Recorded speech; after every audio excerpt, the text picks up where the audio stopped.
middle finger and possibly the ring finger and pinky should form part of the transfer. In brackets, it is good fingerprint processing practice to lift these fingerprints in a group. That is correct, my lord. Just to explain that, you must always see a fingerprint in the context that it was found on a crime scene. And to illustrate that context, when you find a fingerprint on a crime scene, it's good to document the way that it was found. If one fingerprint is found in isolation, say for example the middle finger on this wooden surface, how would the middle finger get on the wooden surface? And that's the question that you must just ask yourself on the scene. How would the middle finger get onto the wooden surface without the other fingers not being there? So it's difficult to find a fingerprint in isolation. If you pick up a piece of glass, yes, your thumb will be in isolation on the one side, but on the other side you would expect to find the other four fingers. So it's all about mechanics, all about how you handle evidence, how you handle items. If I pick up this bottle, I would expect to find a thumb on the one side of the bottle and four fingerprints on the other side of the bottle and maybe a piece of a palm on the bottle. Some of them might be smudged, some of them might be almost not visible. So I must also mention, my lord, that it is possible for one fingerprint to be in isolation. That I cannot exclude that. But I would expect to find what I call a sequence of fingerprints. Index, middle, ring and pinky. When grabbing a bar, those round bars. As typically, and you have the helpful photograph just below, and then your next paragraph 424.2, the second digits of the fingers and some of the other digits should also be expected to transfer onto the bar and would therefore also be expected to develop. I suppose that's simply reinforcing what you've said in the paragraph above. That is correct, Model. Part of the finger base of the first hand are also expected to transfer onto the bar and would be expected to develop. And then you also have the helpful photograph at the bottom pointing out left pinky, middle, left middle. It seems like left middle is twice, left index, and then second digits.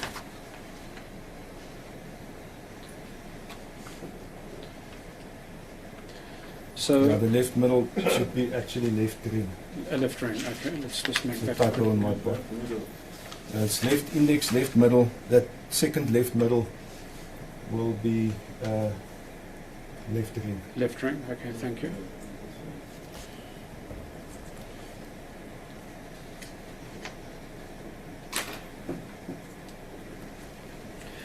So then on page 12, you point out that dust on the vertical and horizontal bars, especially close to the ceiling, had a big influence, and that dust prevents, at least presents challenges to the fingerprint expert. If you are confronted with dust, from a best practice point of view, what should you do in those circumstances if you find a dusty surface? My lord, if you see the dust beforehand and you can see the fingerprint in the dust, then the whole processing of it changes. But if you didn't see it before, sometimes it is not visible, especially when the lighting conditions are not that good. And normally with processing of dust prints, you use lighting techniques. It's called oblique lighting, because fingerprint made in dust is more of a three-dimensional fingerprint. So it's sometimes referred to as an impression. So you touch the dust, and with your sweat you remove the dust. So then, in theory, there will be a fingerprint impression in the dust.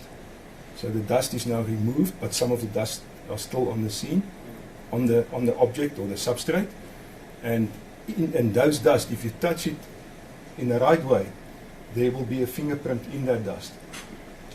It is not it is but how can I say this?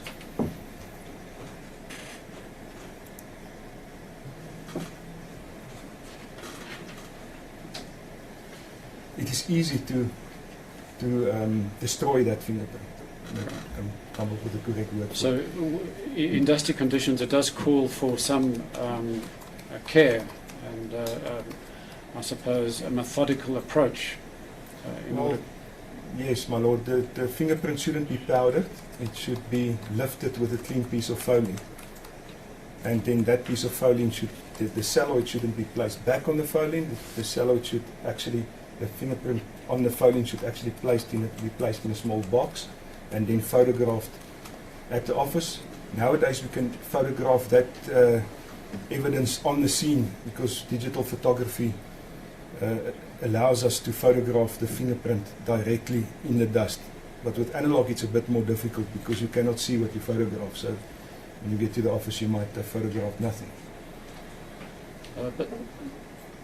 But in those days, I'm talking around 1982, it was known that you had to take care and adopt that approach when confronted by dusty surfaces. Yes, part of our training was how to identify dust prints on the crime scene and how to lift those dust prints.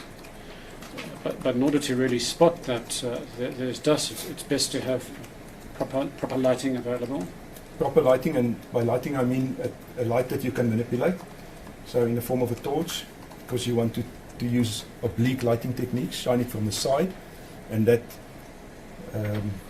shade that the fingerprint creates, or that the three-dimensional environment creates. When you use oblique lighting, you will be able then to see the fingerprint. If you take away the torch, on this surface with the brown dust, you will not even see the fingerprint. So you might not even see it. So typically when you were carrying out an investigation at night time or in a dimly lit place, it would be good practice to have a torch or some other light available. My lord, there's no replacement for ambient light of the sun. So if you're outside, that's your best lighting conditions to work with. In a dim lighted environment it gets more difficult, but yes, if you work at night on a crime scene and process for fingerprints, it becomes very difficult. You have to have good lighting and use those lighting techniques to find the fingerprints.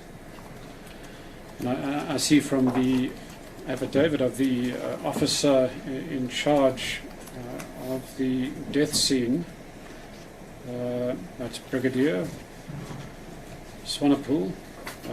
My lord, we've referred to this brigadier previously, also known as Roy Roos Swanepoel. That's correct, my lord.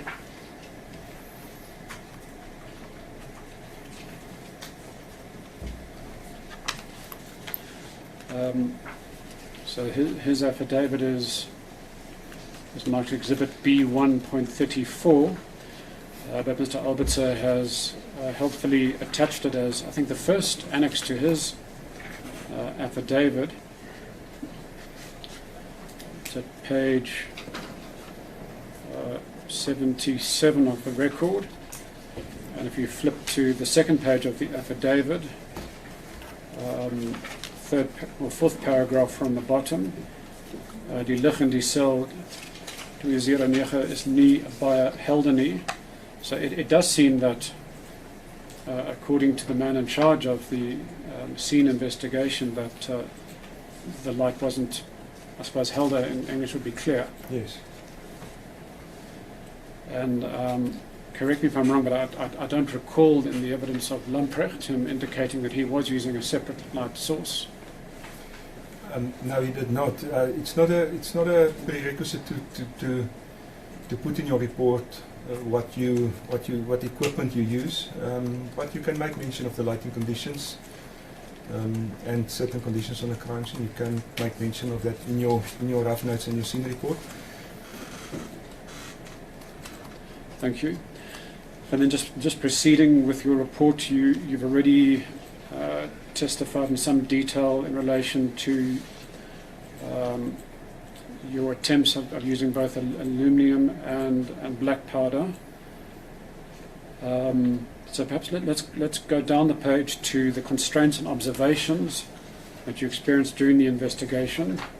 You already testified about poor lighting and the light source you would have used. Why do you mention that a stepping ladder was used extensively during the investigation? My Lord, I would not attempt to process those bars without using a step ladder. I'm just too short, and when you want to process those bars, you want to be at a perpendicular level to the areas that you process. Now, on a higher level, if you start hanging on the bars, you have your fingerprint powder, you have your brush, you have your fouling, you have a torch. So you have to hand something down to a person, then ask for something, and he hands it a brush up to you, and then you powder, and then there's no powder left on the brush, then you hand the brush down again, and in the meantime you're hanging on the bars. So you want to hang on to the bars. Now look for the fingerprint. As soon as you hand the torch back and say, give me the fouling, you can't see the fingerprint anymore. So I wouldn't attempt. A ladder would be my first, or something to stand on would be my first choice of equipment on a scene like this. And obviously a good quality torch in the dark conditions. It was even dark when we were at the scene. It was quite dark. I had very strong lights available during the processing that I did on the scene, and it was during the day. Right.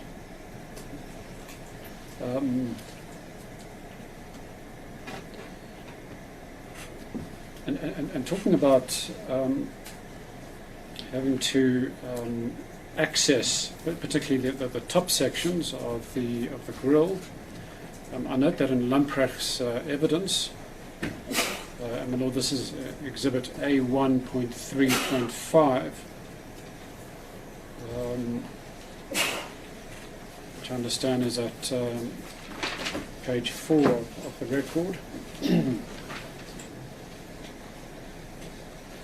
He in fact says that he struggled to reach the top of the grille.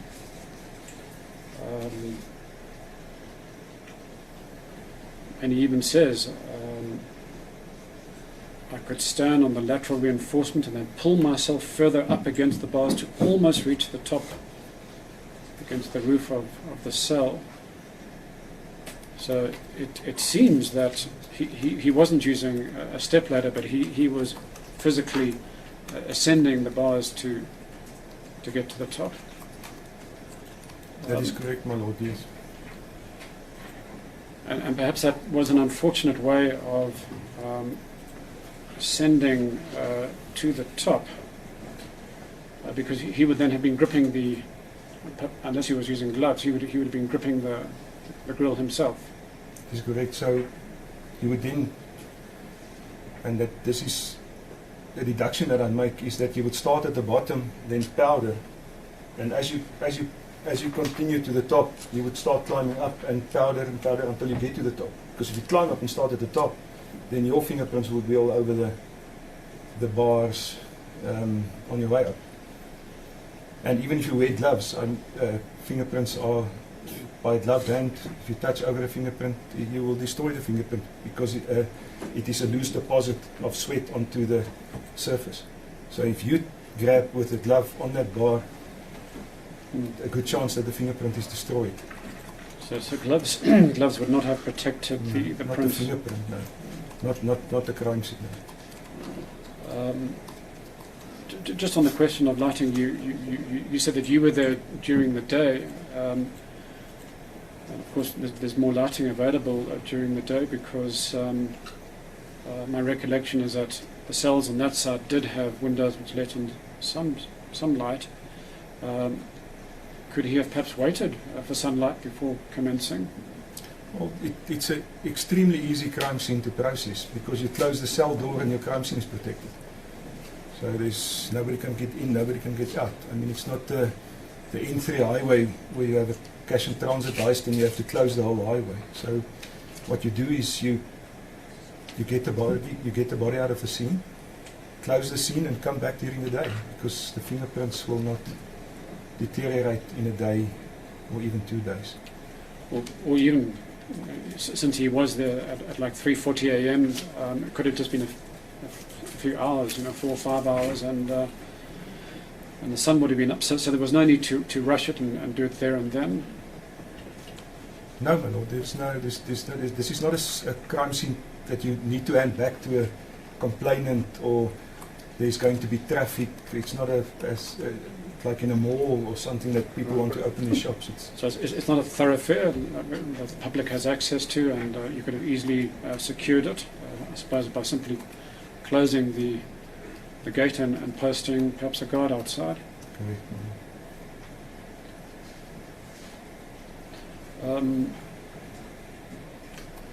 Perhaps for us laypersons, and you might have dealt with this previously, let's just say so, but at 4.2.8.5 you said the different colour of the bars necessitated the use of a different development and lifting medium than that which was used by Warrant Officer Lamprechts.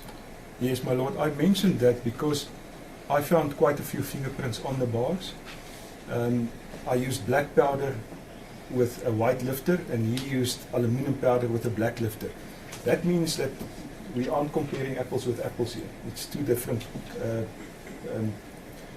processing and collection methods. Right. And that I have to mention that as a constraint, because you want to get as close as possible to the original crime scene when you do a reconstruction, but it's not an exact science in the first place, and you can never get back the scene as it was. Right. And you have testified that in all likelihood the bars were of a darker colour, so it probably made sense back then to have used aluminium rather than black powder. And nowadays we probably use different, I would use fluorescent powder, but in those days it wasn't available. Aluminium powder would be your best choice, definitely in those days. And then if we can move to paragraph 13 of your report, and you... sorry, page 13, and paragraph 4.2.9, Mr. Albertser, you set out various concerns regarding the fingerprint investigation done by Warrant Lamprechts, starting with a statement by Brigadier Swanepoel that the body was only removed after the fingerprint investigation. That is correct, my lord. I looked at the testimony of Brigadier Swanepoel because that he described some activities that happened on the scene, so it was very important to look at that. And one of the discrepancies was that he said in his testimony that the fingerprint investigation was done and then the body was removed, which would be a big discrepancy, because if the body was still hanging on the bars when the fingerprint investigation was done, then half of the bars would not have been processed thoroughly. Maybe on the back side, but what you want, as I explained before, you want the context. You want to see the fingerprints on the side of the bar and the hand wrapping around the bar. So to process only one side that's not the thorough processing of all the evidence on the crime scene. All right, the other concerns you've already testified on, so I won't revisit that, the poor lighting, and you notice that Lamprechts would probably have been forced to ascend the cage, and we've dealt with that. And then you set out various conclusions. I must just make mention of yes, one please thing, is that when you do a fingerprint investigation before the body was removed, that is fine, and if you want to continue afterwards. But now people will climb up the bars to release the body from the bars. So then there will be, then that will lead to destruction of fingerprints and placing fingerprints over that. And where fingerprints were not picked up? I mean, the people who removed the body. Well, not according to the to the fingerprint investigation. So I think the fingerprint investigation was concluded, and then the body was removed, and then there wouldn't have been further fingerprint investigation because obviously the scene was then contaminated with the people who climbed up. But if he had taken the precaution of also conducting his fingerprint investigation once the body was down, presumably he would be able to distinguish between fingerprints of the deceased and fingerprints of the detectives who might have held onto the sides of the grill to get the body down. Well, if he documented how they climbed up, he could have marked the places where they touched, but you wouldn't be able to do a comparison on the crime scene. Subsequently, that is, yeah. But that's a good point, that if he observed it, then he would be able to see clearly where they had gripped the bars. The evidence of Brigadier Swanepoel is that he, together with Captain Struwig, together with another officer, held up the body so that Captain Struwig could then cut the scarf. So it's possible that Struwig himself would have had to hold onto the bar in order to carry out that maneuver, given that it was fairly high up.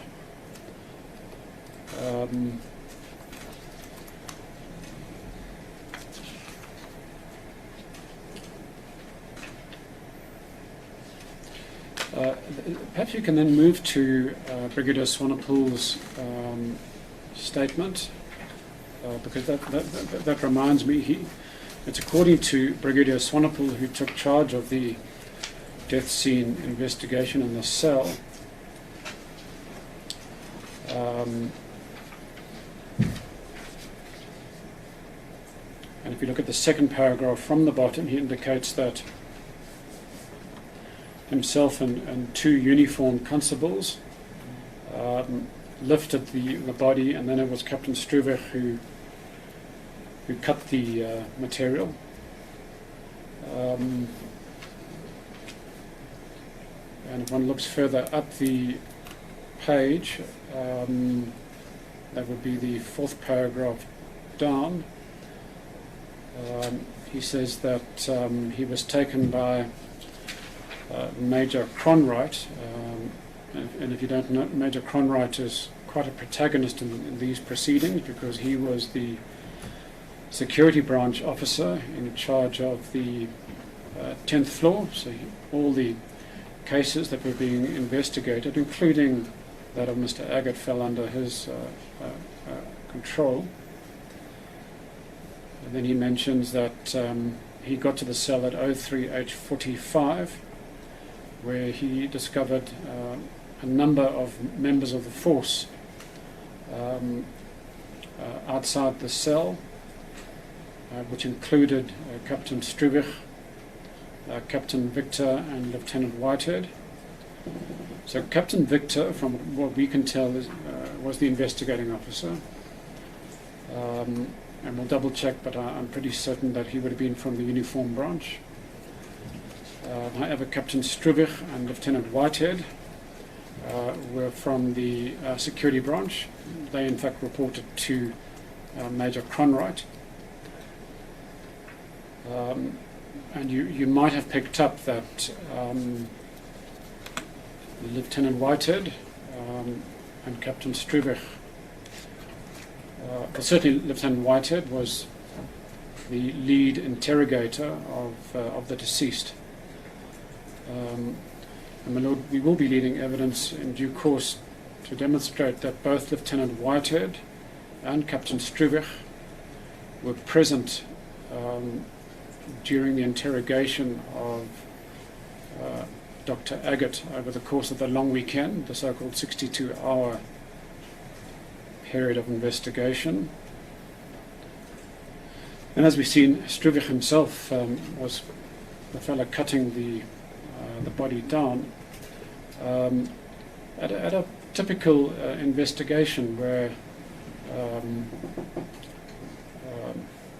a dead body is suspended, would it be proper or normal to have non-investigators present?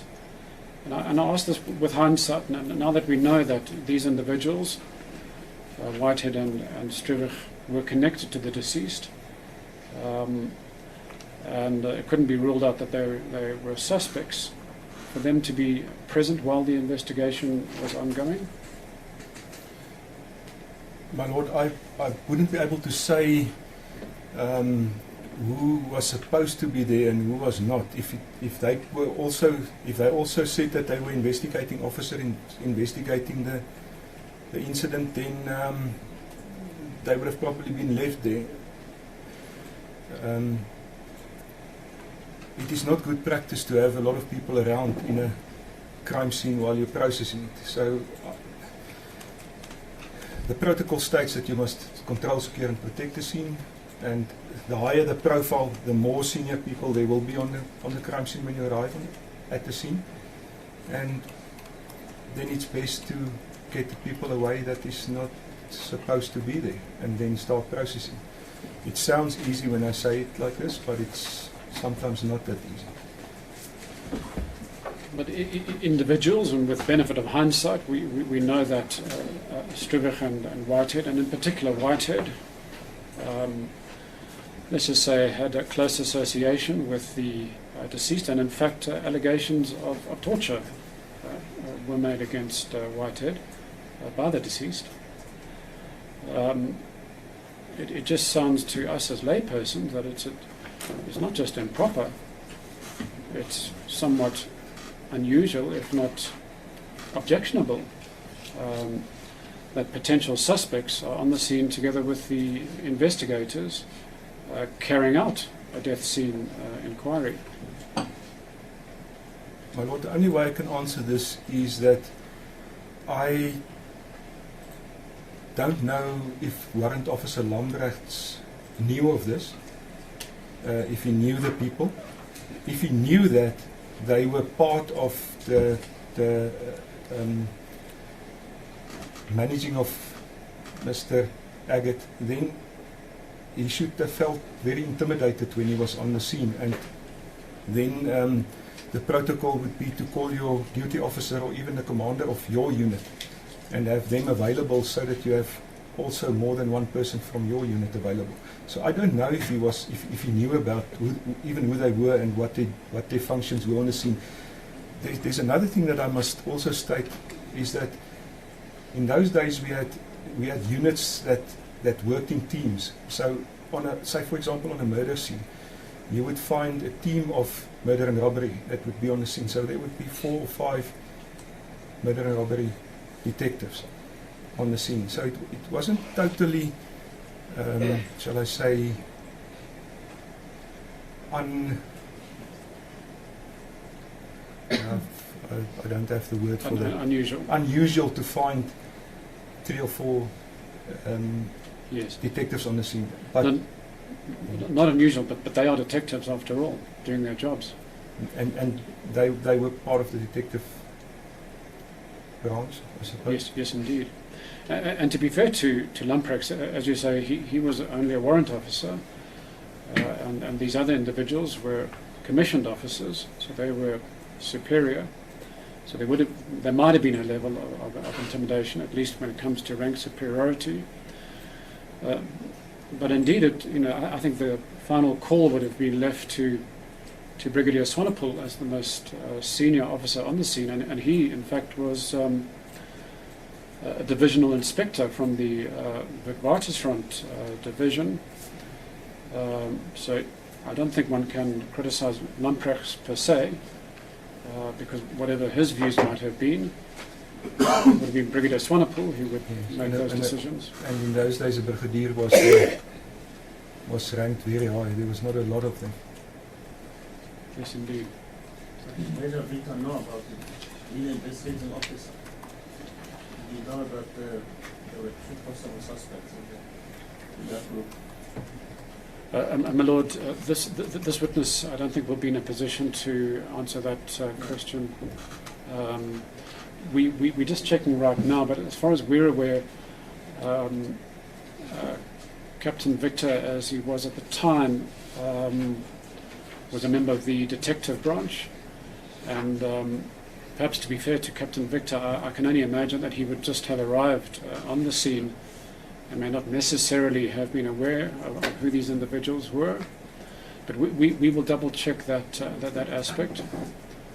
It also occurs to me that I think Captain Victor was actually based in John Vorster Square, so it's not entirely out of the question that he probably might have known who the other individuals were, since both Stribig and Whitehead were also based at John Vorster Square.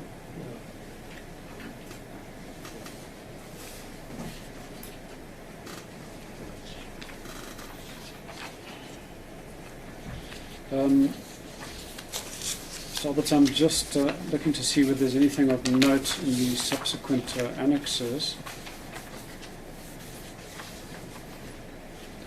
I think we've dealt with those.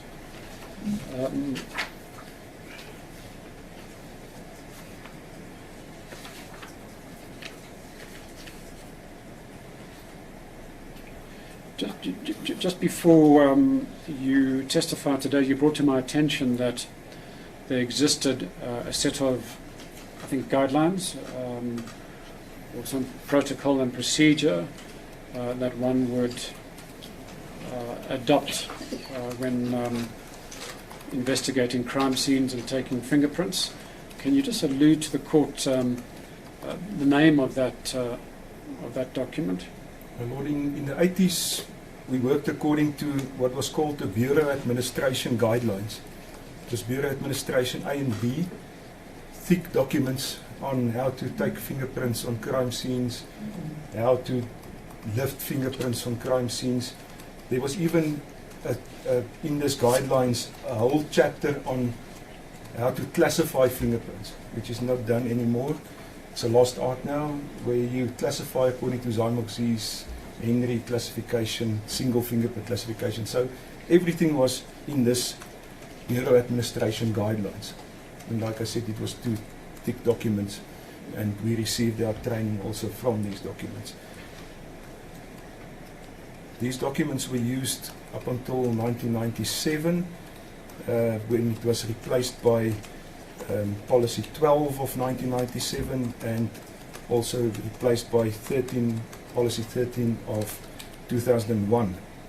And these 2 were then replaced by Policy 5 of 2003. So as we evolved through the crime scene environment through the years, the policies change and get updated and stuff. And so nowadays we work according to standard, or they guys in SABC work according to standard operating procedures for specific activities. So there will be a standard operating procedure specifically for normal powders, standard operating procedure specifically for photography. My Lord, we will endeavour to find a copy of the protocol or the guidelines as they applied in 1982, and if we find a copy, we'll put it up as an exhibit.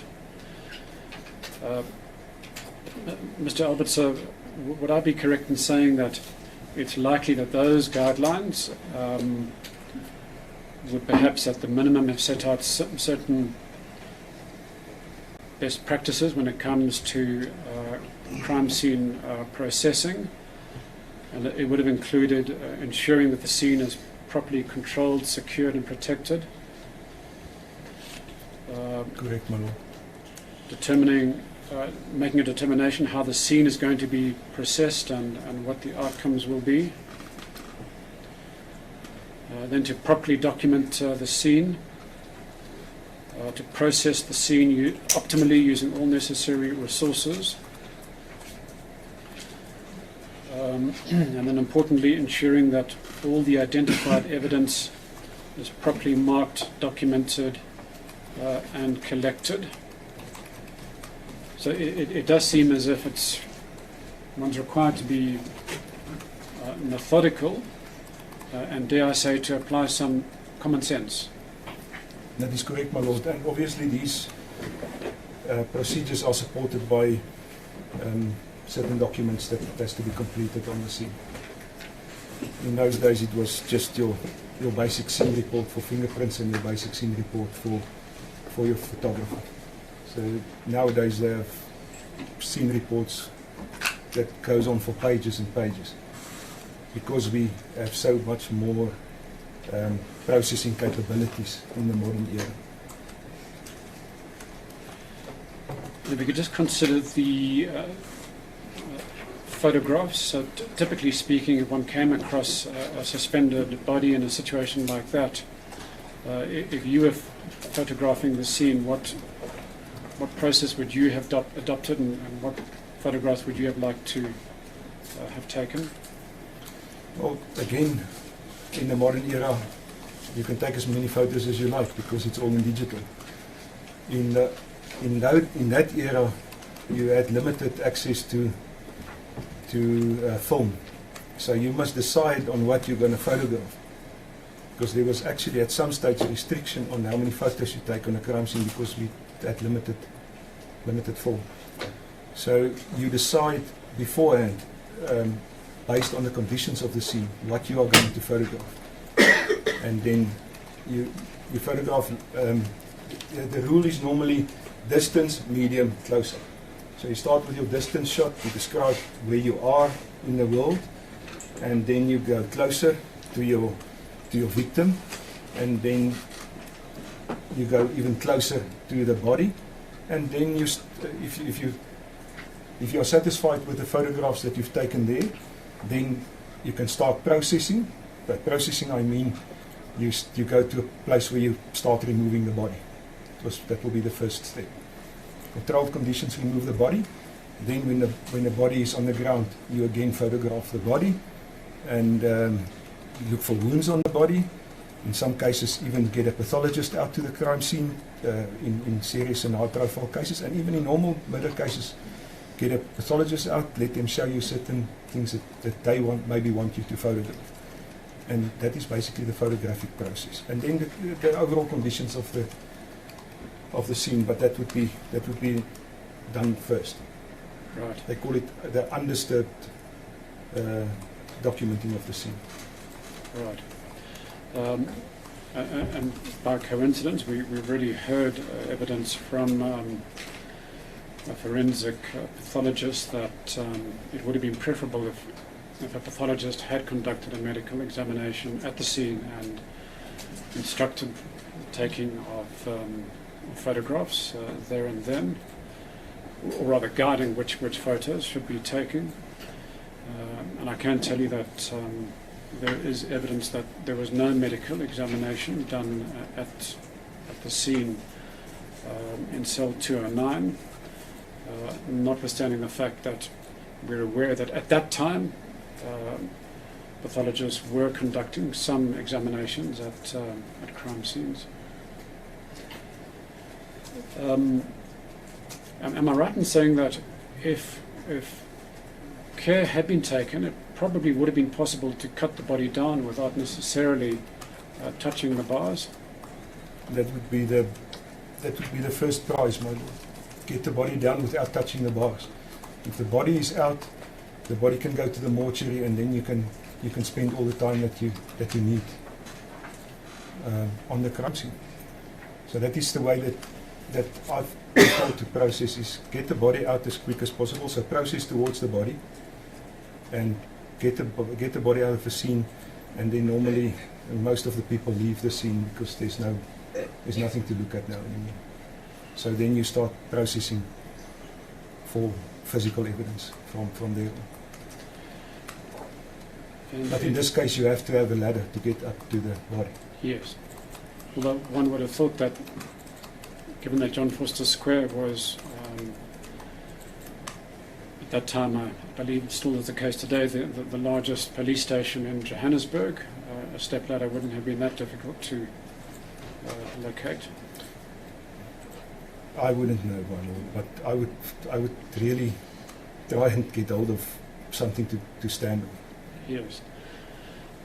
It is, after all, a police station with multiple wings, and a large number of police present, so the assumption we're going to make is that the resources needed were available if needed. And on that score, the local criminal record centre, was that in fact not situated in John Foster Square? I believe it still is. So all the support resources that they would have required were available from the same building, in fact. That is correct, my lord. And as you've already testified, that there was then no need to rush without those resources, given that they were available in the same complex. Now, Mr. Albert, so before we close up, I must put just one or two more questions to you. You're aware, of course, that this particular death in detention carried some controversy at the time, and a great deal of publicity accompanied this particular case. To be fair, that was the case for most deaths in security branch detention, not just Mr. Aggett's. But as it turned out, he was the first white detainee to die in detention.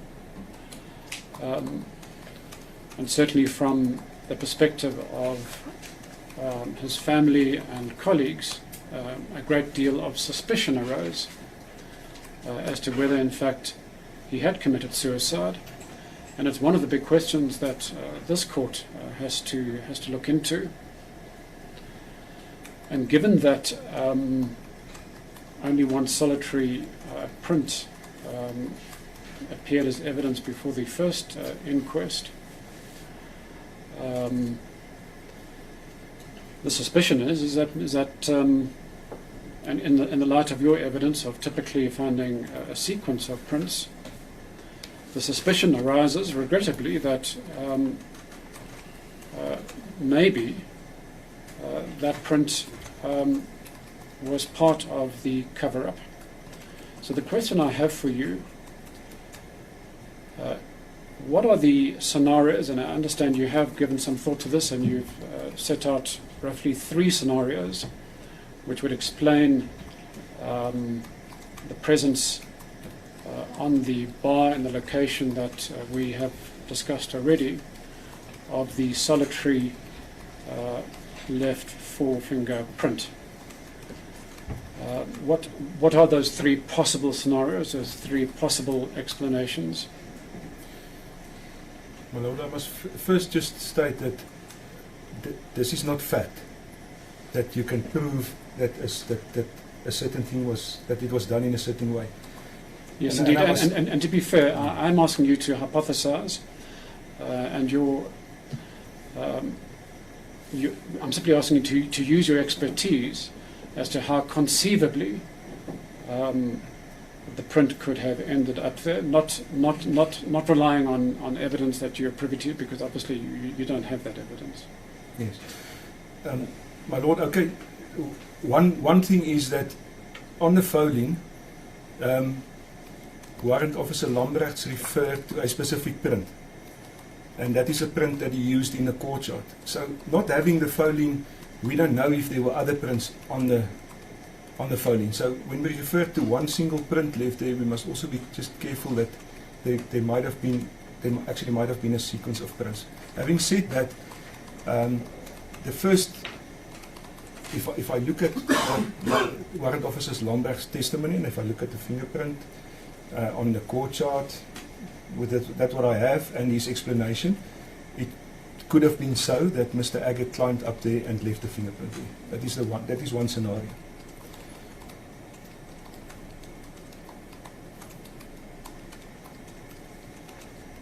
Also, Mr. Aggett could have been hanged there and his hand placed on the bar to transfer a fingerprint onto the surface. And that is also a possibility. And that would be if the folium was available, obviously that would leave telltale signs that you would look at on how the fingerprint was made and how it came there, if it was done in normal mechanics or if it was placed there. So, but it is a possibility. You can take a person's hand, place it on a surface, and it will transfer sweat onto that surface when it comes into contact with it. Obviously, after a long while, there will be no sweat on the fingerprints left, so you will have to actually place sweat on the fingerprints. But that would be a long time afterwards. And there's a third thing, that the difficulty of getting to the top of the bars and processing that. When placing a person's fingerprint on the surface, that fingerprint can then actually be placed on anything. So it can be placed on this wooden surface and lifted, and then you can just write up the folium and say, listen, this fingerprint was found on the bar. That is a very dangerous scenario to call. The reason is you won't be able to recreate that background of the bar when you lift the fingerprints from this wooden surface. So that makes it, if you analyze that folium and analyze that fingerprint, you will be able to see the discrepancies. So that is the three. Thank you. On the third scenario, and if one looks at B113, which is the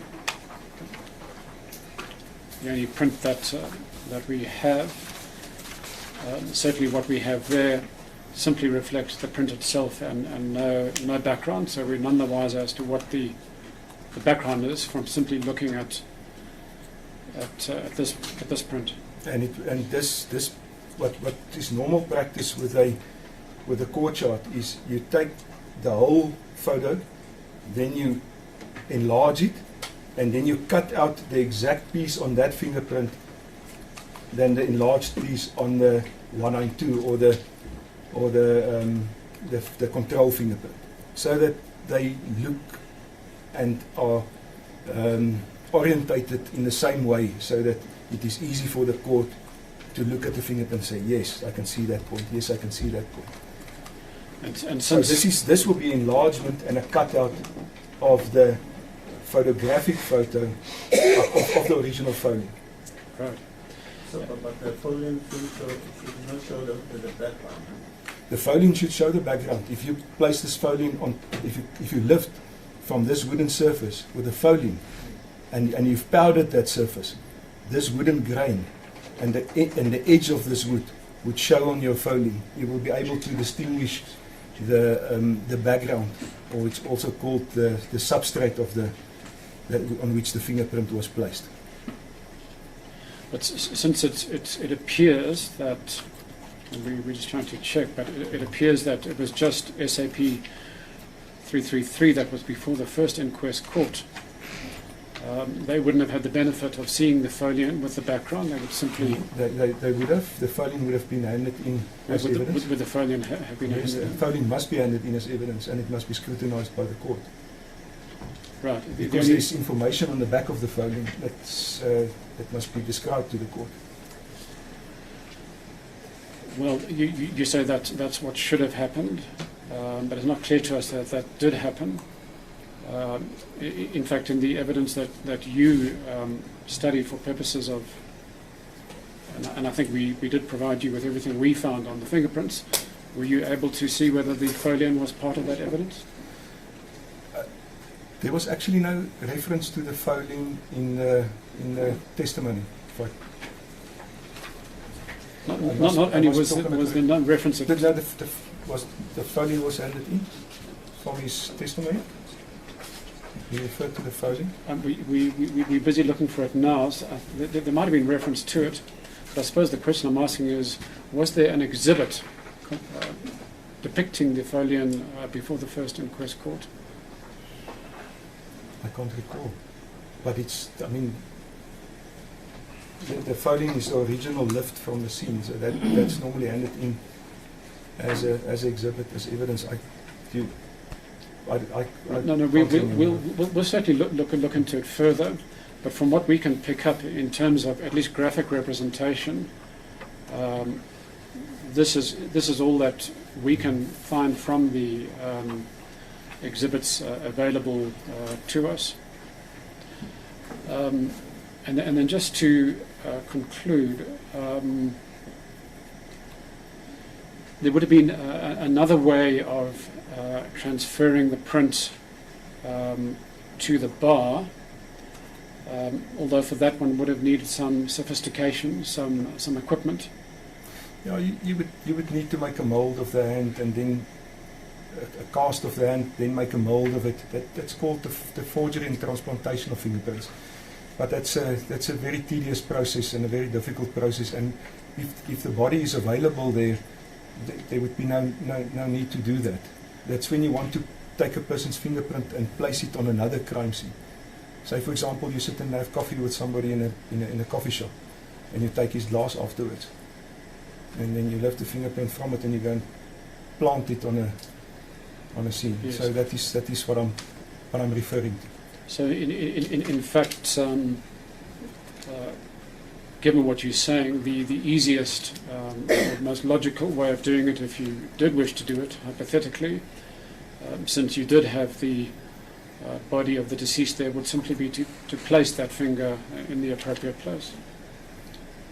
Correct, my lord. And the appropriate place would be high up on the bar to increase the evidential value of it.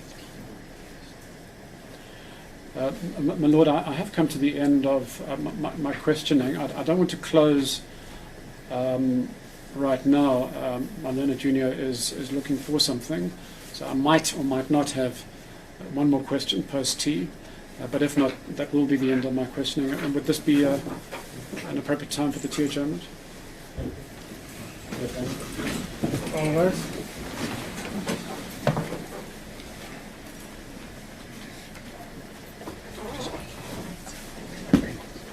Just if you need to go to the bathroom, it's down the corridor on the right.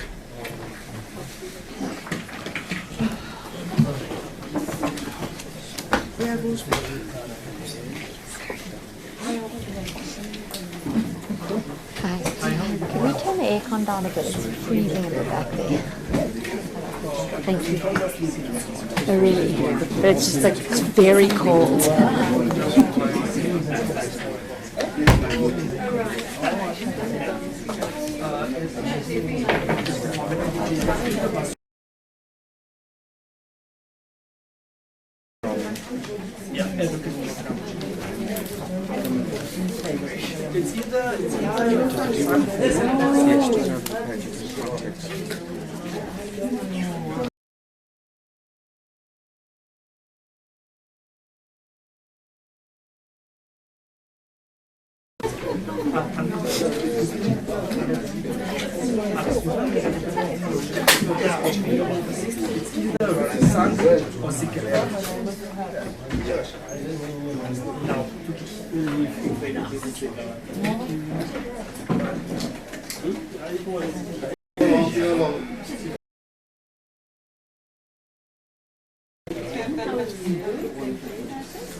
So this is what the lift would be, and that would be... Yes, but it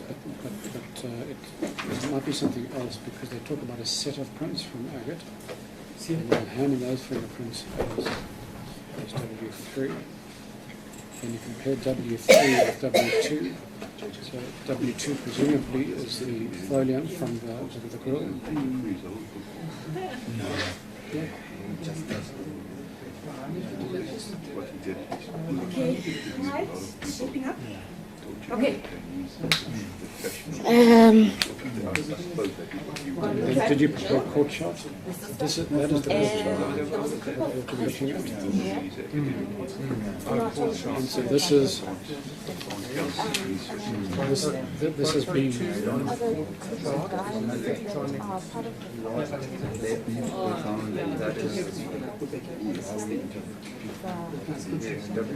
They won't come there. So, Tom, I'm not looking at the sent this translation. No, it's a really good translation. But just copied on the translation. Tom, I want you to find the references to W3. Yeah, just Howard? Quick. I need a line. You need a line. Yeah, For what? a summary for today. Fingerprint analysis. I'm actually just preparing for my next event, so can you talk to Sam, please? Yes. There. I need a line. Reference line. No, it's not fine. I've just got this one that is attached to it. Mine is marked. You want to exchange this for that? Find the reference to where they say they received a set of prints from Abraham's son. I can do it. And those prints were handed in as plot W3. Give me the page number for that.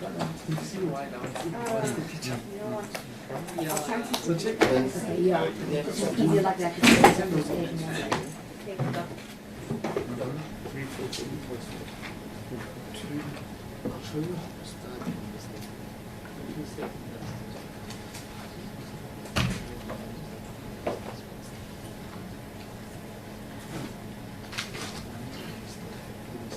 Evidence part W3 with evidence part W2. W2 is the folio, already handed into court. I found that identical. Is there anywhere in the evidence that whether those were assigned exhibit numbers or somehow put up?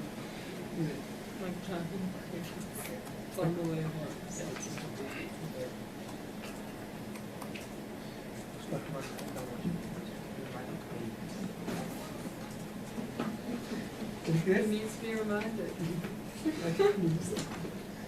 No, that was the numbers was for this W.2. Okay. Next question. Is that the case throughout the transcript, that everything is W something? Yeah, no, I think how it needs to go, eh? The only things that look for evidence part and see whether this is a common thing throughout the transcript. I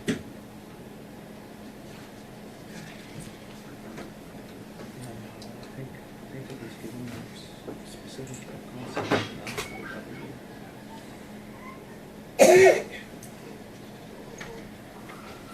Okay, then go back to the testimony and see whether it's evident that the family lawyers had access to evidence part W2, the folio.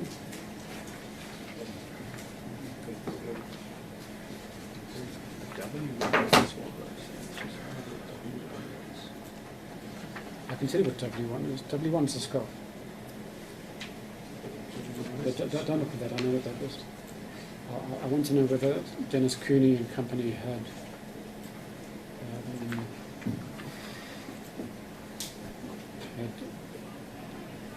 W2 and W3, in particular W2, which is the folio,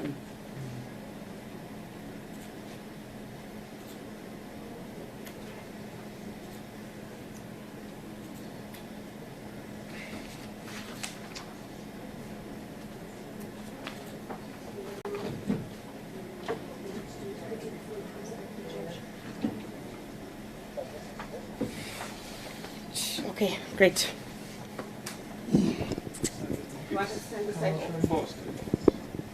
Judge will be in any minute. He doesn't ask any questions. What were your thoughts about Paul Erasmus's testimony?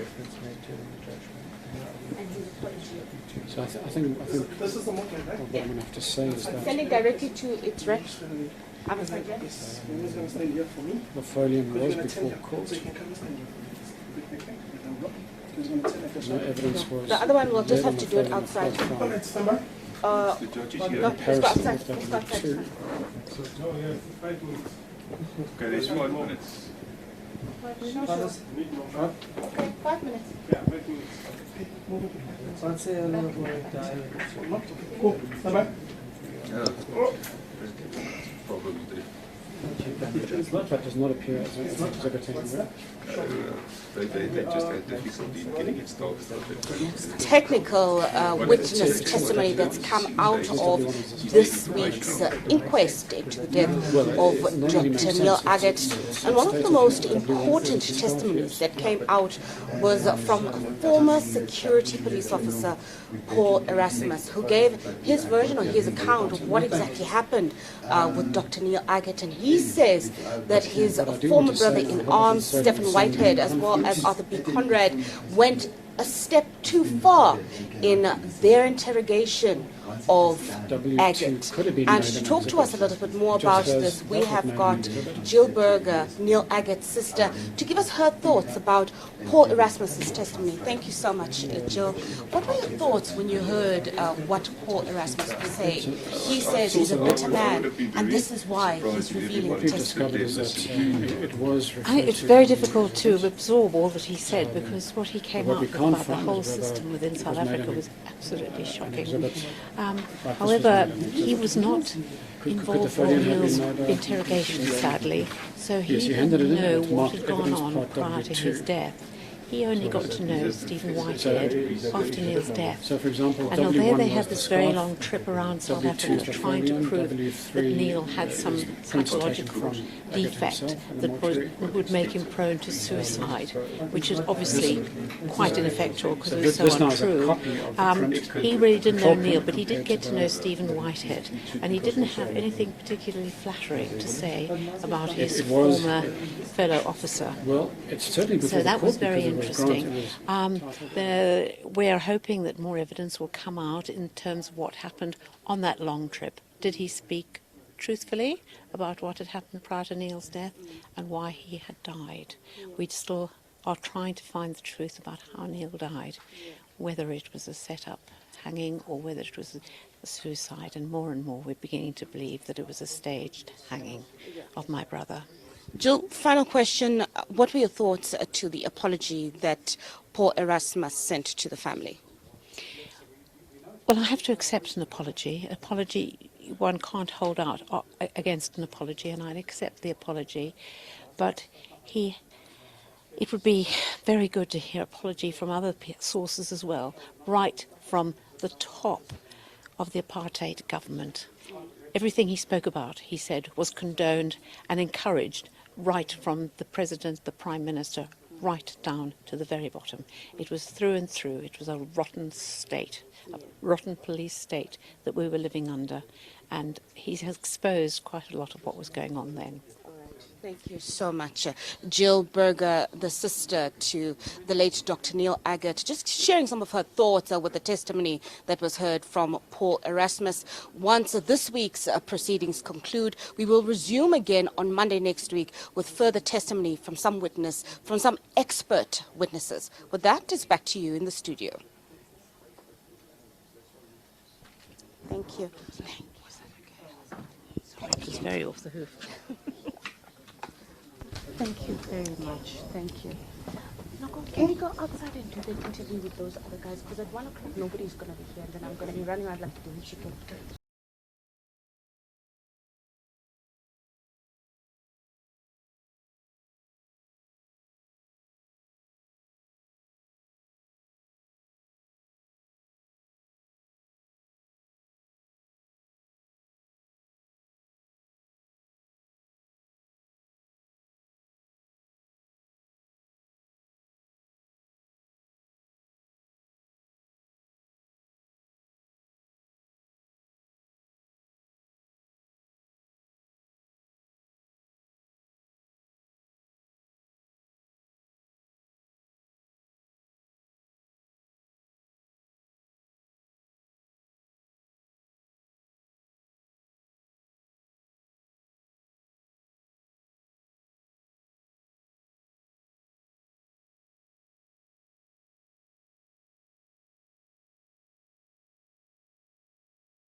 you need information on a specific crime scene which will lead you how to process that crime scene.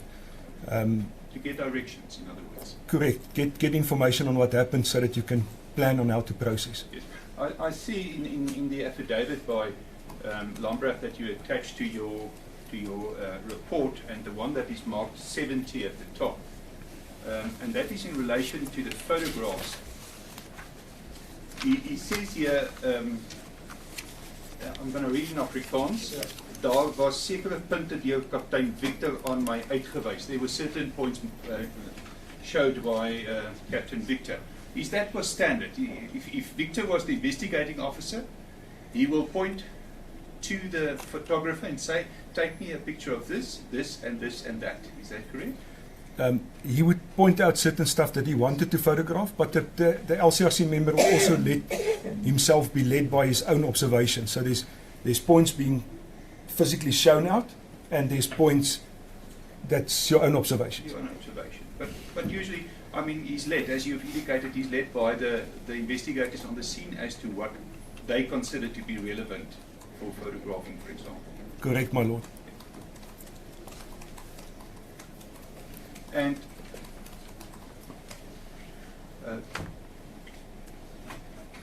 finding fingerprints and doing the whole investigation up to the stage where you prepare a court chart, that is supposed to be, and the whole idea of the independence is that it is an objective fact that comes to the court. In other words, the fact that you lift a fingerprint, for example, in a bank, it's an objective fact. I found the fingerprint and I've compared the fingerprint, and it is the accused fingerprint. It is an objective fact which they establish through their science. That is correct, my lord. Now, in preparing the court chart, and the court chart that you attached, and it is marked 11 at the right-hand side. Obviously, this is a copy of a copy of a copy, if I can say that. The original court chart would have been an original court chart. It would be written there in pen. The numbers, the indicators would have been in pen. That would have been an originally marked document. Correct, my lord. And that would have been very clear. That would have been crystal clear. Crystal clear. And the fiolin, which we know that was handed in, that is handed in for the purpose of visual inspection in court. If any of the parties are doubtful in relation to the actual fiolin and the actual lifting, it is there for them, for the court obviously, but also for the parties defending or prosecuting to inspect that fiolin to see whether they see any discrepancies if they want to look at it. Correct, my lord. And the reason for having the filing is you cannot cut the bars off and take the bars and everything to court. You have to at some stage lift the fingerprint and take it to court. So that actually becomes a physical evidence, which later becomes an exhibit in court. Yes. So was the filing handed in? Yes, my lord. It was handed in. As an exhibit. As an exhibit. W2, yes. Okay. And that would be the actual filing. That would be the plastic Scotch tape or whatever that covered the lifted print and placed on a piece of paper. Correct, my lord.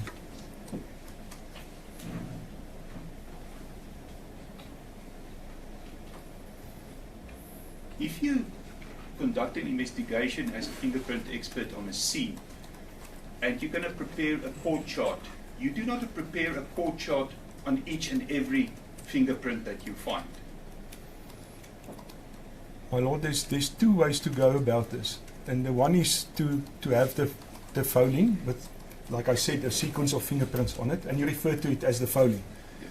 Then you normally take the best fingerprint on the filing and you prepare the court chart from that. I have been asked in court before to make court charts of the other prints, because I refer to that in court and say, I've also found the middle, ring and pinky. And then the court says, okay, go back and whose fingerprints are that now? I say, no, it's the same person's because it's made in a sequence. And sometimes the court say, no, go and make court charts of those as well.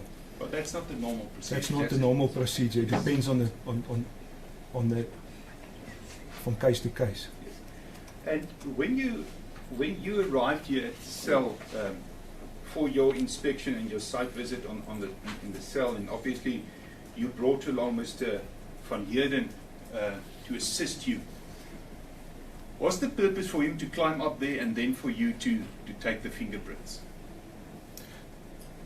Was that his purpose? Yes, was that what the plan was? Was the plan for Mr. van Heerden to climb up there and then to try and see whether you can lift these fingerprints? That was the first test that I did, my lord, yes. And when you arrived there, did you expect to see so much dust on those bars? My lord, I did not. I did not.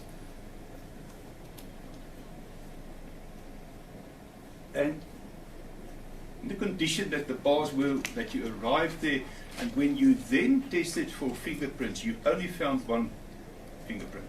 That is correct, my lord. Is it possible to say where that fingerprint was found?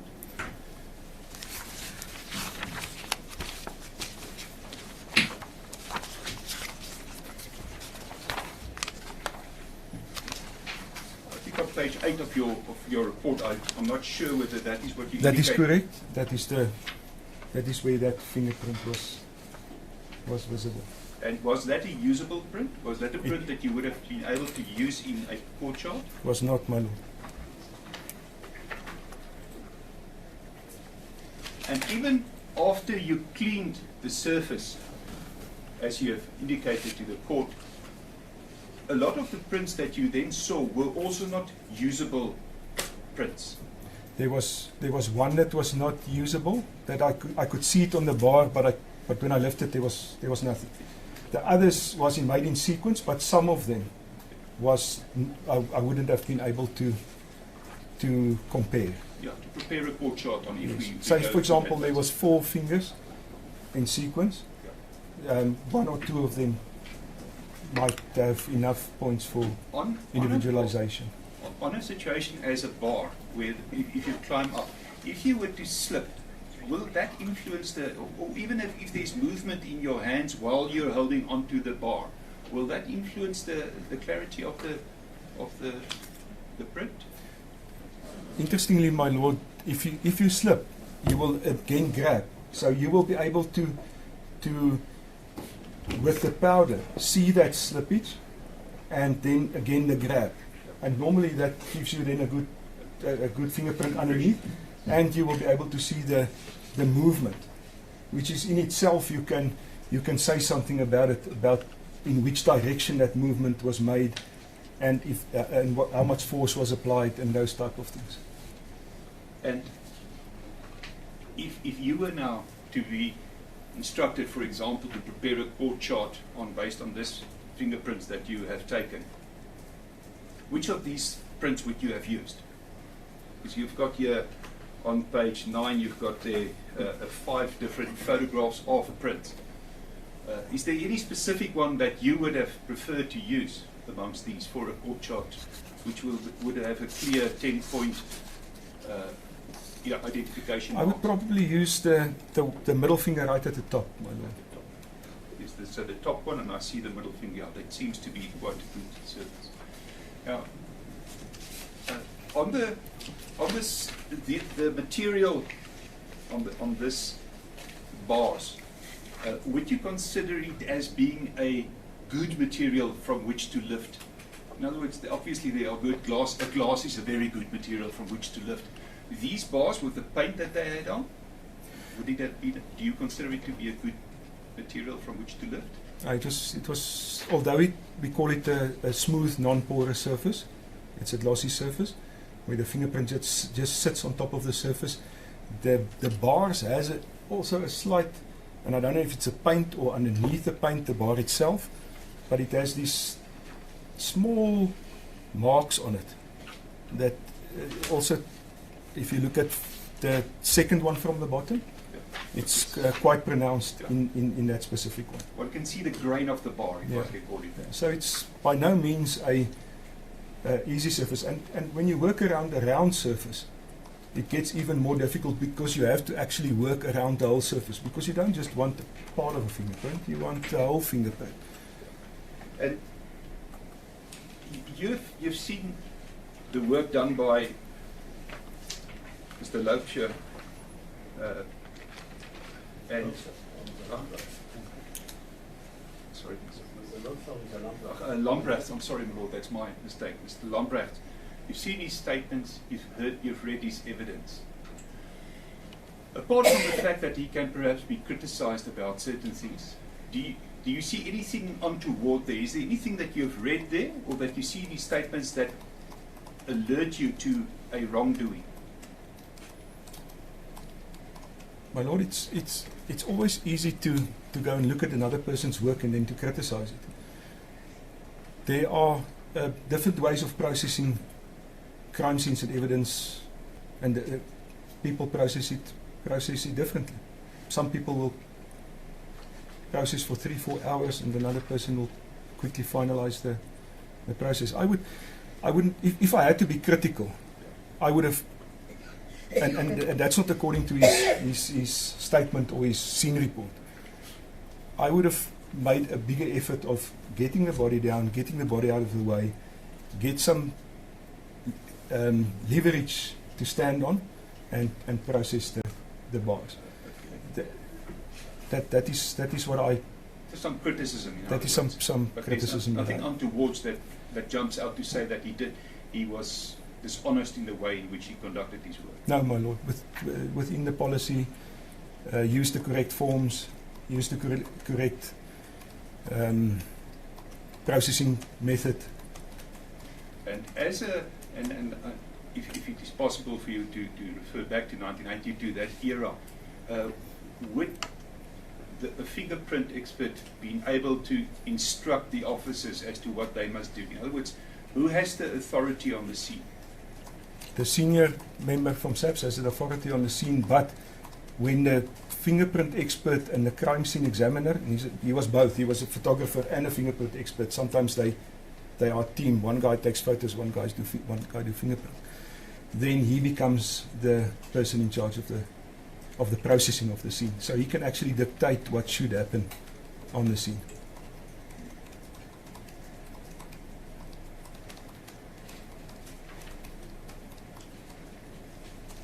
Would you have expected them to try and measure each other before I take fingerprints? I want the body to come down. He could have, my lord. He could have instructed him, and he could have said, "I want to process the whole cell because it is important to mark where fingerprints are found, or even marks are found." So he could have instructed him that he wants the body down and he wants the body out of the way so that he can start processing.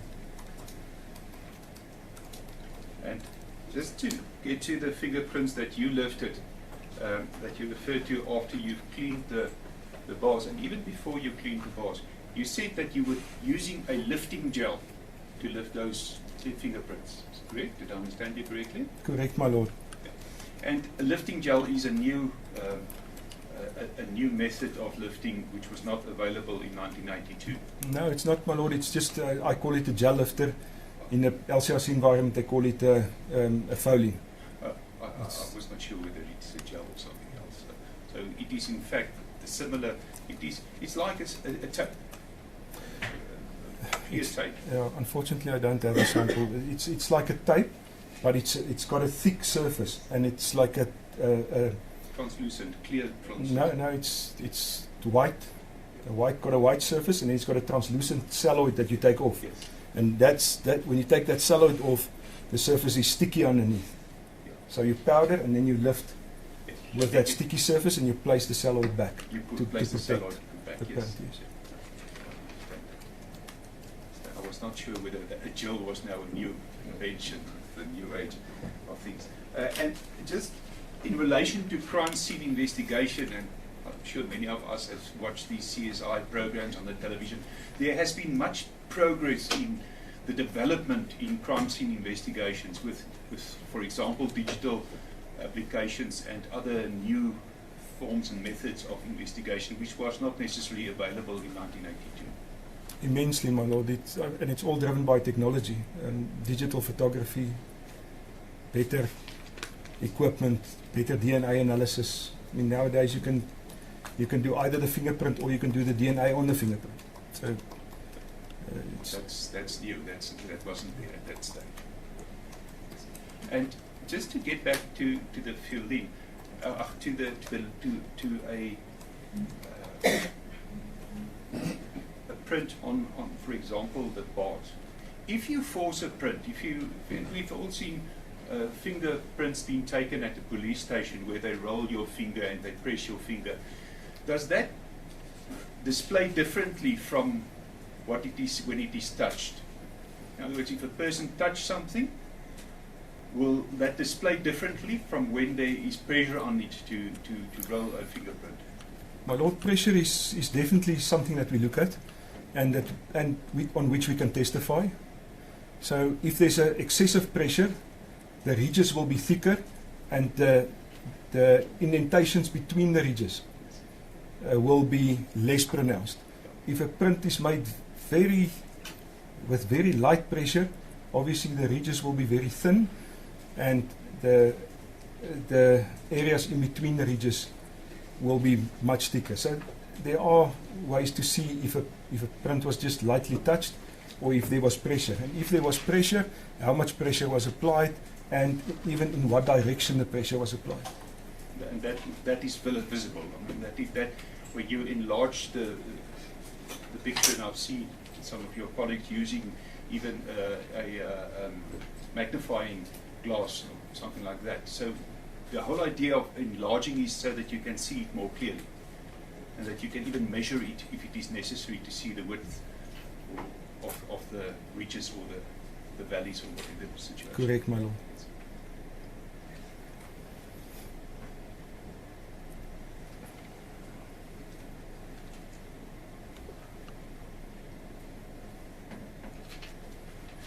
This is the other.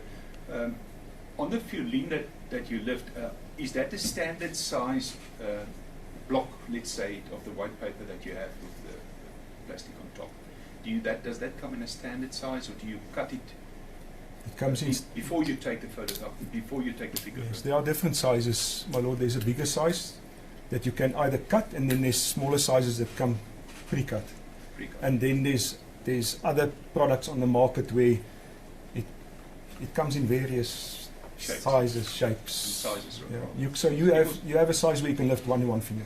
Yeah, and where you can, for example, take the palm off. Whole hand, yes. Or even a footprint. Now, once you've lifted that on your fill-in, doesn't matter how big it is, and you have it developed, then you cut it so that it is in the scale the same as your control piece. You cut the photograph. Yes. Yes. So that it is the same size. So there might be much more on the fill-in than what you have cut and what you put in your court chart. What was practiced is that you cut the fill-in the size. You cut the photograph the size of the fill-in, not the size of the fingerprint. The photograph, you cut it the size of the fill-in, because if you photograph it, obviously your fingerprint will now be white, black. It will be on a white surface, and the background, because they used in those, they don't do that anymore. They use large sheets of photographic film, so you can photograph 10 pieces of fill-in on it. So then the background will be black, and then you cut out that fill-in the exact size, the photograph, the exact size of your fill-in, and that gets pasted onto a giant arch card, and that gets kept in the files. Nowadays they scan it directly onto the automated fingerprint system. Thank you very much, sir. Thank you, my lord. I've got no further questions. No questions on this one.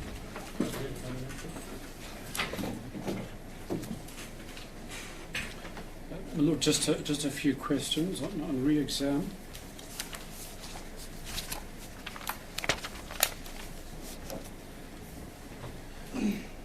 So, Mr. Albert, sir, my learned friend for Mr. Venter and Mr. Deerclips spoke about the court chart and said that it's simply a question of objective facts. And you responded in the affirmative. And I think insofar as the comparing of the folian with the print lifted from the actual body, that would be a scientific comparison, wouldn't it? Yes, yes, my lord. Although he also mentioned that the location of, if I understood him correctly, where the print was found, in other words, its location, wherever it might be, that's more a question of investigation as opposed to science. It's not a scientific endeavour in identifying the location of the print in question. It's just a question of documenting it. Of documenting it. Correctly. He also mentioned, and it appears that this was the case in these proceedings, that the folian was before court. We know that it was marked evidence W2. And I'm sure it was the position that if anybody in the court or the parties wished to inspect it, they could have. But now, my question to you, a typical lawyer looking at a folian who's not trained in investigative or forensic science, would he or she be able to make much sense of what's on that folian? I don't really think that they would make detailed deductions of what is on the folian. There's a few things that must be on the back of the folian. There's a few things that how the folian should look like and should be written up. But pertaining to the fingerprint on the folian, it's very difficult because there's not many people who can look at a piece of folian and in their mind invert the image, change it from black and white to black, and then analyze what's going on the folian. It's easier with this black powder and the white folian because you actually see what you see. Yes. But folian is different. And in fact, you've had to assist this court in some detail. For example, looking at the prints that you lifted and reflected on pages 9 and 11. I think without your technical assistance, we would have battled to explain exactly what was going on in these photographs. From the evidence that you saw in the testimony and the exhibits, was it apparent that the lawyers for the family had expert fingerprint? Did they lead expert fingerprint evidence in that court? On their side. On their side? I don't think so, my lord. No. Yes. No. The testimony, the transcripts, the exhibits don't disclose any separate expert evidence from the family side. In response to a question, it was suggested that typically when it comes to the court chart, the best fingerprint would be used as opposed to other fingerprints, which you may explain perhaps why on a court chart you typically only see one print. Well, I think you in your response you said there might be occasions where you would put up other prints as well. But if in fact there was, as you have testified earlier, you would have expected to see a sequence of prints as opposed to just one fingerprint. Typically you would make reference to, and here I'm not talking about the court chart, I'm talking about your evidence that you would give in court. Would you ignore the fact that you have seen a sequence of prints and only refer to one print in your evidence? Well, there's two things. I think being asked about it in court, you will make reference to it. But if it is important how the fingerprint were made, and in this case there would have been a sequence, it would be good practice to make reference of the other fingerprints. Yes. In fact, given the peculiar circumstances of this case, where you're dealing with somebody who allegedly climbed up the grill, presumably using his hands to do so, and if you found prints reflecting a sequence, I suspect it would be inconceivable not to disclose that to the court. My lord, the thing is that the fingerprint investigation in this case is not only done to link Mr. Aggett to the bars. If you, for example, if you do a housebreaking case, your primary objective is to link somebody to that fingerprints on the crime scene because you don't know who it is. So Mr. Aggett was there, so you don't have to link him to the bars. Yes, if you find fingerprints, you must distinguish if it's his or if it's somebody else's.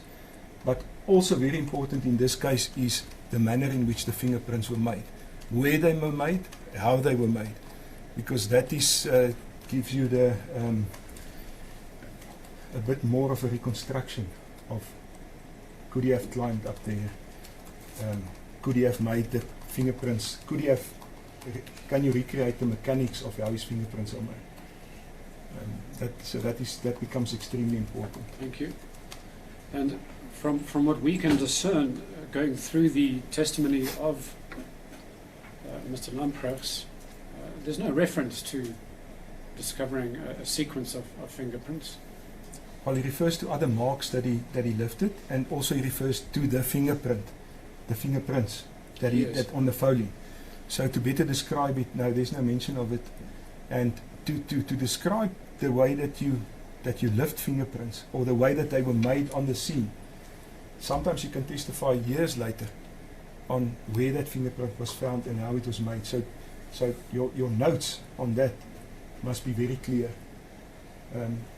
for you to make certain to testify on specifically how that fingerprint was made. And I think it is, since there's a suggestion by my learned friend that, well, perhaps he did lift other prints and he's simply using the best one available.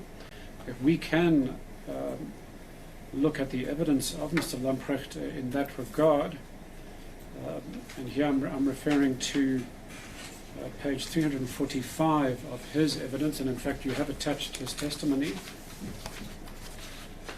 And I'm going to loosely translate it into English, and please correct me if I make a mistake, and I invite the other parties to do the same.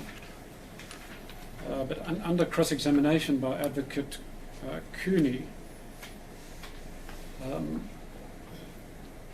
he's asked, and this is at page 345, on which one did you find the fingerprint? Answer, I found the fingerprint where the knot was attached at the top of the bar. And notice it's one fingerprint. The highest one, answer, the highest one. It's on the same bar where the knot was attached, Your Honour.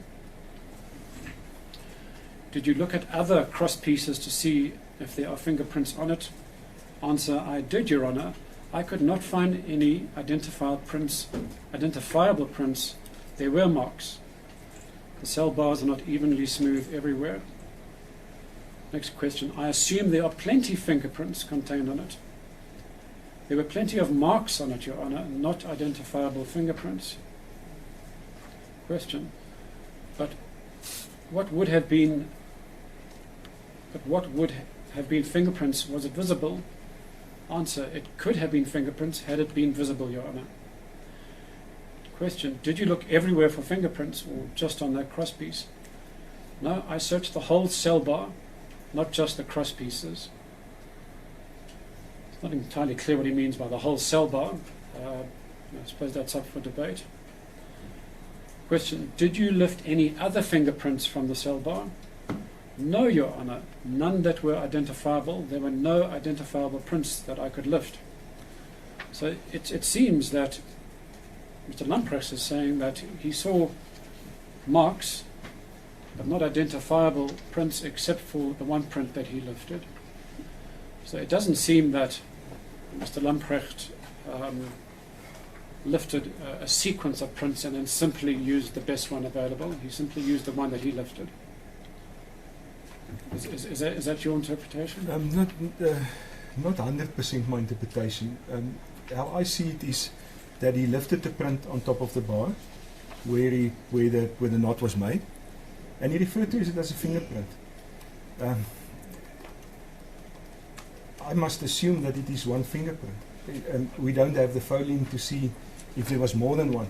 Then they are referring to other marks. So that is, in how I see it, different from that fingerprint. they talk about other places on the bars. I don't think they talk about on that specific piece of foliage.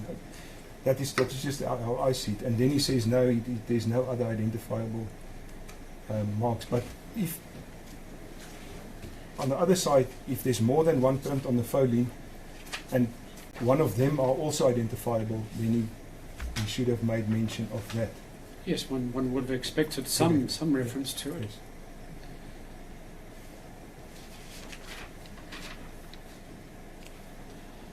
Yes. It was put to you that on the face of the paperwork that Warrant Lamprecht prepared, that there was nothing untoward, and your answer was yes. On the face of the paperwork, there is nothing untoward. But I assume you still stand by your evidence about the fairly serious shortcomings that you have disclosed in your report, or an approach that you would have done differently in order to do a more thorough examination. Of course, my lord, I stand by that. I say that if you do a fingerprint investigation like that, and you have to testify 2 years later, you have to have good quality notes of exactly where you find the fingerprint, how it was made. In a case like this, and we can speculate about it, but if there's other marks, then it is good practice to make mention of it, where they are, so that you just don't have this fingerprint in isolation in the middle of nowhere, and there's no reference to other fingerprints. But that is yes, indeed, a critical analysis of his reports and the other shortcomings. You mentioned you would have avoided having to climb up the grill yourself. Use of a stepladder, use of adequate lighting, waiting for the body to be taken down, perhaps waiting for daylight a few hours later. These are all shortcomings that in your view, could easily have been addressed, given that they were in John Vorster Square and the LCRC Centre wasn't, in fact, in the same building. Correct, my lord. And then finally, still on the question of nothing untoward, at least from the paperwork, if one returns to your scenarios to explain how the solitary print emerged, and forgetting about the first scenario, because that's simply if in fact the police version is correct. But the other two scenarios, that the fingerprint was placed on the bar in the place and position before the fingerprint expert arrives, and then the third scenario, the fingerprint was placed on something else and then lifted and written up as if it was lifted from the bar. If one of those two scenarios happened, you wouldn't necessarily see that from the paperwork filed by Warrant Lamprecht. No, you would not, my lord. No further questions? So I would say, just want to, when you go and do an inspection, a fingerprint inspection like that, or examination, do you also look at footprints or footmarks, or only fingerprints? My lord, in the modern day era, definitely footprints and shoe prints, shoe marks will be part of it. In those years, they should have looked on the vertical, on the horizontal bars where you step on. If there's maybe a scuff mark or something like that, and make a note of it. But nowadays, but in those days, footprints comparisons was not that big. I think it was done by the dog masters in those years, and it was normally done on farms and stuff where you have 3D impressions.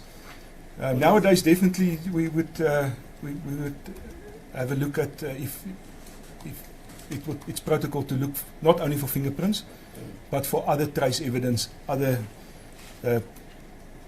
items with potential evidential value, or other transfers on the scene. Definitely, my lord. Yes, I'm asking that because Neil had his shoes on, and if he had climbed onto his bars himself, would have at some point in trying to get up there slipped, or in trying to get up. So that would have probably left some mark on the bar itself. Could have, my lord. I looked for that on the inspection that I did, and there was no clear scuff marks from either Mr. Van Heerden or myself on the bars. There was nothing there. Yes, and I think it's the floor of the cell maybe that you don't transfer any other contaminants onto the bars, and maybe the paint is made in such a way, or painted in such a way, that it's very tough, that it doesn't come loose. So definitely worth looking for. If it must be there, I wouldn't make the deduction that he didn't climb on there if I couldn't find it. So. Thank you. Any questions? Just one question, Malik. Mr. Albert, would you agree with me that it's human for a prisoner when he's inside the cell to, when he's talking to someone who's outside, to hold the bars of the grill? Correct, my lord.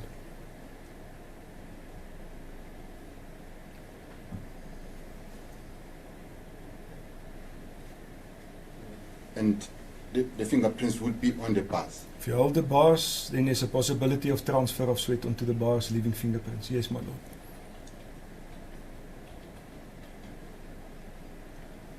And if you were asked to take fingerprints, let's say, or if you were in the shoes of Warrant Officer Lambrak on the day, would you have taken prints on the bars, that is where he could have touched while standing on the floor?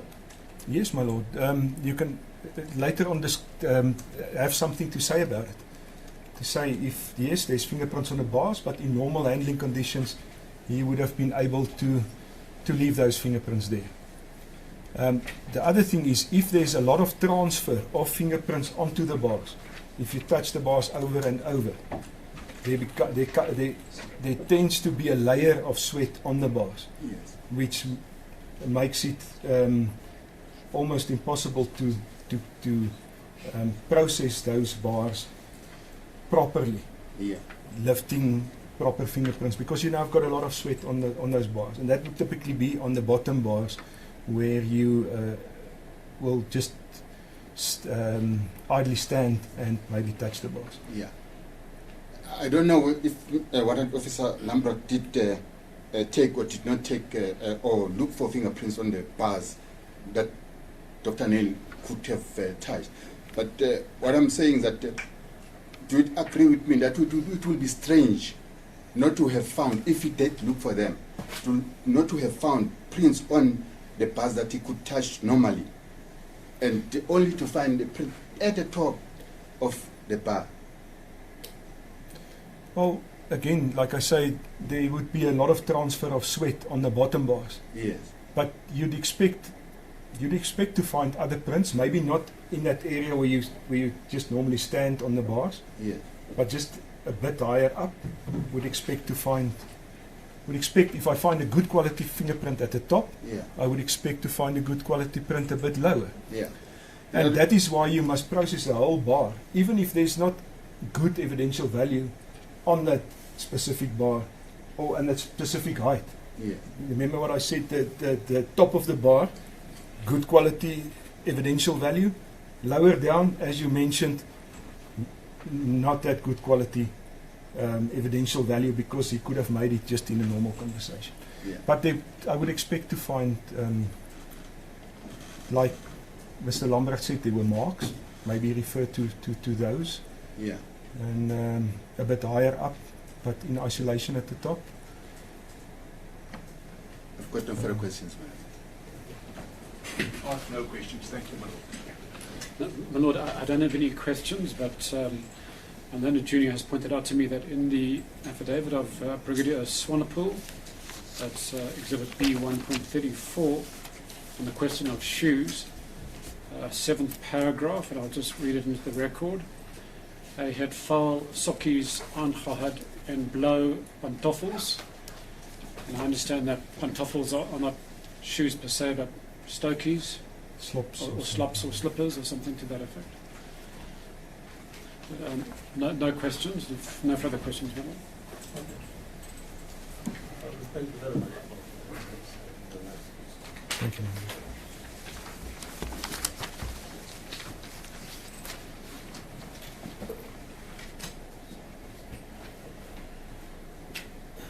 Thank you. As a court, this is my lord, we've got our next witness. If the court would allow us to call him now, or I'm in the hands of the court. Yes, exactly. We begin at 1 o'clock. That's correct, ma'am. That's why I'm saying I'm in the hands of the How court. long will the question? My lord, with respect, I don't think he will be. No, I'm not saying, I'm not sure that he will be short. It's a long evidence. Unfortunately, document violations, unfortunately, because I knew that was looking at 1 o'clock. Yes, my lord. I can hear from my colleagues, my lord, but from the state side, my lord, I can speak to the witness and explain the situation to him. Is it the witness that last week will not be on Monday? My lord, I can speak to the witness. I'm sure Professor Don Foster is here. If the court may allow me to speak to him. My Lord, we have half an hour, and our time available, half an hour is half an hour. I understand that this witness is a professor and academic who's unconnected to the case in question, so I see no reason why we shouldn't use the half an hour, even if we don't finish, because next week we have a particularly busy week, and I'd be reluctant to waste the time when the witness is here. Yeah. Go ahead and call the witness, ma'am. Yeah, okay, fine. So you don't understand that if you have been finished by 1 o'clock, the witness will be available on Monday? Yes, ma'am. Yes. Just confirm that because I don't know if you like, yes. it won't be available on Monday. Just confirm. Yeah. Professor, if we don't finish you today, are you going to be available on Monday? Preferably not, but I suppose I could juggle things around. Sorry, could I just ask a question, my lord? Do we go through the afternoon, or? No, the arrangement has been that, that's the reason why I'm asking. The arrangement has been that on Fridays, because of certain logistics, we stop at 1 o'clock. So we start at 9:30 every day. And you know, in expectation, myself also have made arrangements to do certain things after 1 o'clock. So I'm just trying to find out whether it's worth hearing evidence now or whether I'll start it on Monday. But I believe the 30 minutes may be sufficient, I'm not sure. Definitely not sufficient. Could you just start your evidence and carry on Monday? As a witness, there is an affidavit. No, my lord. We don't have an affidavit. We don't have an affidavit. Yeah. It will be longer than an hour. It's going to be. If I may, perhaps just add, the professor has testified previously at the Timor inquest as well, so I know more or less what he's going to say. But he's got a book of research that he has to go through. It is not going to be nearly finished in half an hour, not even in an hour. I don't foresee that it will be finished within an hour. Well, it really is customary, particularly with a witness who, where there isn't a crucial necessity that he or she testify at one time, and typically that would be where the witness has an emotional connection and you don't want to have to bring him back. The witness is testifying on the research. We're very familiar with his evidence because, with the exception of my own friend from the state, we've heard his evidence before the Timor inquest, and he's simply giving us an account of the research that he has conducted into the abuse of detainees during that time. That's all that this witness can speak about. We certainly don't have to hear about his entire book. In fact, he's published on multiple occasions. We only want to hear what his main conclusions are in relation to his research on abuse of detainees. And we have half an hour. Next week we are very busy with police officers. My suggestion is that we start and we hear what he has to say in 30 minutes, and we carry on with him on Monday morning. It's no longer 30 minutes, we now left with 20. Indeed, my lord, and the more time we spend debating it, then of course the less time we will have for his evidence. We'll have to find time for this witness next week. It's not fair to cut this. I don't know what he's going to say. Yes. To give this evidence in 20 minutes time, we will not have finished. So I don't think it's fair that we should do that. Professor, you'll have to reschedule for another day. If you're not at Monday, talk to counsel. I'm sorry about that. It's just that this has been arrangement for the past 2 weeks. And as I say, we've also made arrangements for other things. Not to do. However, they should have started. Thank you, madam. Thank you. Thank you very much for your excuse. The reschedule we want to come to what happened on Monday. Yes. You want to say something? As a court, please.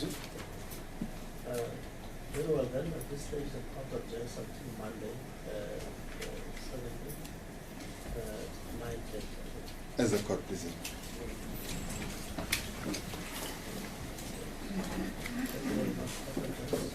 Otherwise, no, he just didn't stop. We have 30 minutes. His evidence achieved.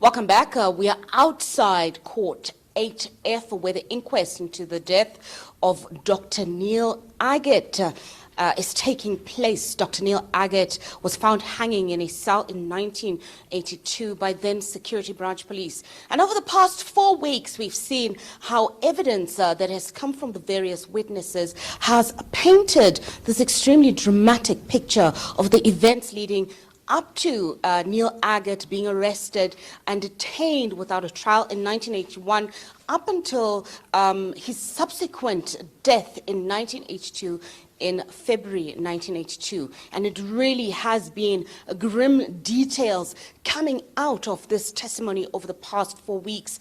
And it's created not just national interest, but also international interest. And some of the local people who have become extremely interested in this case is a group of former detainees themselves who've come on and off to come and watch the proceedings and give support to the Aggett family. And they join me now. Thank you so much, Ntata Eugene. You're one of the former detainees who's also been quite interested in the proceedings of the Aggett inquest. What has been the biggest highlight for you, or the biggest issue that's been raised throughout the 4 weeks of this particular proceeding? The issue of detention has opened up, of the inquest, let me say, has opened up old wounds that we had thought had healed or that were in the process of healing. We have witnessed the brutality of the police, the incarceration at John Foster Square in 1985 during the state of emergency. That has brought a lot of suffering, especially to the detainees who were detained at that time, 1985. And even so, to take the matters further, the government has not paid any attention to the issues of political detainees since that period. What we have lost income. People were detained for years They lost trust with their friends because there was this issue that when you are detained, your friends are put up against you or you are put up against your friends. Relationships were broken. You ended up not having support from maybe your family because they fear victimization from the police. At that time, whoever was linked with you was in serious trouble. But the issue of isolation at John Foster Square, 24 hours a day, that camera and that surveillance that was rendered upon you, and interrogation that took place in the middle of the night when you tried to catch up sleep, and even early in the morning, where you were threatened by death, where you were threatened that your family will be in serious trouble if they stay with you. I'm an ex-teacher, and I was threatened that if I go back to that school or go back to the township, I would be killed. So I feel that we need to support and voice our feelings, support the Aggett family, voice our feelings, let the public be aware of our sufferings, because detainees, ex-political detainees are suffering most of the time. They didn't get an opportunity to be placed at government positions because maybe of certain issues, language, let's say the skills, and most of the time people were just fed up. Now our parents, our families are in despair. They don't know what to do with us or how to support our families. So I feel that it will be a moral thing with the association, which we have just launched, the Association of Former Political Detainees. We've launched this association to come and support one another, take issues from one another. We have no funding, we have nothing. We are always depending on, leaning on one another and raising our issues. All right. Thank you so much, Dr. Eugene. Very interesting points that you're raising there. You also are part of this association. What have you taken from this case so far? Yeah, detention was a psychological torture. Most of us went through this difficult period, and most of us today, even today, are suffering from post-traumatic stress.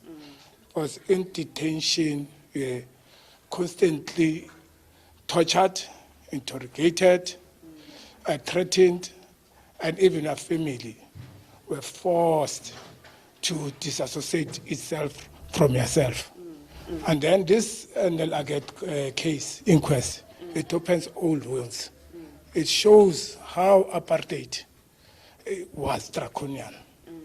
It created, it killed many of us. It becomes difficult for the family to associate or to understand why we were detained. Right. And we called upon the community and the society in large to support this inquest and to support the ex-political detainees. Right. We have went through a difficult time in our life, and we're saying to the society, this freedom that today people are enjoying is not free. Thank you so much. Undoubtedly, the freedom that we enjoy now came on the backs and the death